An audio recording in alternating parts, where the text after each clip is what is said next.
আমরা এই ক্লাসটা স্পেশাল ছোটদের পড়াশোনা কীভাবে করব। ছোটদের বলতে আমি বুঝি 3 থেকে একটু সেন্স আছে বাচ্চাদের। 3 থেকে দেখবে সরকারি যে বইটা আছে 3 পরিবেশ, সেখানে একটা পশ্চিমবঙ্গের ম্যাপে জেলা বসানো আছে। ক্লাস 4-এ ভারতের ম্যাপে রাজ্য বসানো আছে। সরকারি পরিবেশ বইটায়, আমাদের পরিবেশ বইটাই সরকারি বইয়ে সব কিছুই আছে। 4-এর বইয়ে হৃৎপিণ্ডের ছবি আছে, 4-এর বইয়ে পৌষ্টিকতন্ত্রের ছবি আছে পরিবেশে।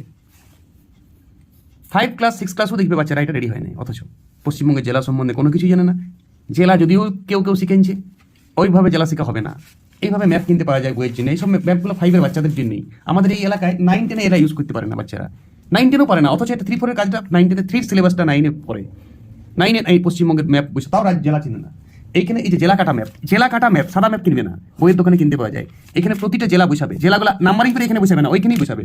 4-এর বাচ্চা, 3-এর বাচ্চা, না হলেও 5-এ, না হলেও 6-এ, অন্তত 6 ক্লাসে লাস্ট সময় এটা শিক্ষার। আপনার মিডিয়াম স্কুল এটার উপর জন্য দিয়ে, যে কোনো মিডিয়াম, যদি ইংলিশ মিডিয়ামে পড়ে ইংলিশ, ফরাসিতে পড়ে তো ফরাসিতে লিখবে এটা। আর যদি বাংলায় ভালোবাসে বাংলা। শিক্ষার কোনো ভাষা হয় না, শিক্ষার কোনো ল্যাঙ্গুয়েজ হয় না। কিছু গার্জিয়ান তা সত্ত্বেও কেন জানি না, হয়তো আমরা হয়তো ঠিক বুঝি না ওদের ভাবনাটা, অন্য কোনো ভাবনা আছে ওদের। তো সব জেলাগুলো 23টা জেলা এখানে এই ম্যাপগুলোতে বসাবে। ভারতের ম্যাপে রাজ্য বসাবে, 28টা রাজ্য বসাবে এখানে। কিছু কেন্দ্রশাসিত আছে, সেগুলো পরে বসাবে। 28টা অরিজিনাল রাজ্যগুলো বসাবে, কেন্দ্রশাসিত আর কোনগুলো সেটা বাচ্চাদের পুরোপুরি ধারণা দেওয়া যায়।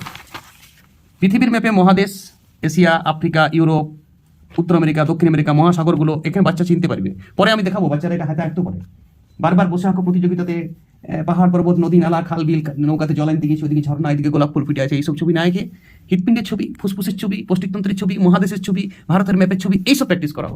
ছবি আঁকুক বাচ্চারা, কিন্তু ছবি আঁকার টপিকসটা ঠিক করো। অপ্রাসঙ্গিক ছবি আঁকি কী হবে? ওরে গৃহবাসী গান শিখেও কিছু হবে না। বাচ্চারা খেলাধুলা করুক আর বাচ্চারা পড়াশোনা করুক। বাচ্চাদের দুটি কাজ, এন্টারটেনমেন্টের জন্য একটু মোবাইল দেখুক, কার্টুন দেখুক, কিন্তু হয়তো বোঝা চাপানো, নাচ শিখো তুমি, গান শিখো তুমি, ওইটা যেমন সেই শিক্ষারই অঙ্গ। শিক্ষার টপিক্সটা শিক্ষার আনো। ছবি আঁকাতেও শিক্ষা আছে, কিন্তু টপিক্সটা শিক্ষার আনতে হবে। আর তারপর ভগ্নাংশের যোগ বিয়োগ গুণভাগ, প্রথম 20টা মৌল এইভাবে দিতে হবে বাচ্চাদের। প্রথম 20টা মৌলিক পদার্থ সিরিয়াল মুখস্থ করবে বাচ্চা। নিষ্ক্রিয় মৌলের চেন সিরিয়াল মুখস্থ করবে, 5-এর বাচ্চা ক্লিয়ার দেবে। এছাড়াও হৃৎপিণ্ডের ছবি, হৃৎপিণ্ডের কনসেপশন আমার ছোটদের বিভিন্ন ক্লাস দেওয়া থাকে। ছোটদের জীবন বিজ্ঞান, ছোটদের ভূগোল, ছোটদের ম্যাথামেটিক্স শুরু করেছি আমি রিসেন্ট। আর এটা ছোটদের পড়াশোনার সিস্টেম বললাম আজকে, ছোটরাকে কীভাবে পড়া শুরু করতে হবে।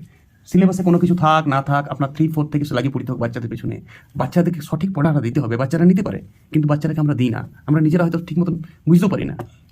এইগুলো আমি যেগুলো বললাম সেগুলো প্রতিটা বাচ্চাকে এসেন্সিয়াল। আরও আমি দিতে থাকবো সাথে সাথে কীভাবে বাচ্চারাকে পড়াবেন। কথা শুনতে পারো, আমার অনেক উপকার আসবে। ওকে, ভালো থাকবেন সবাই।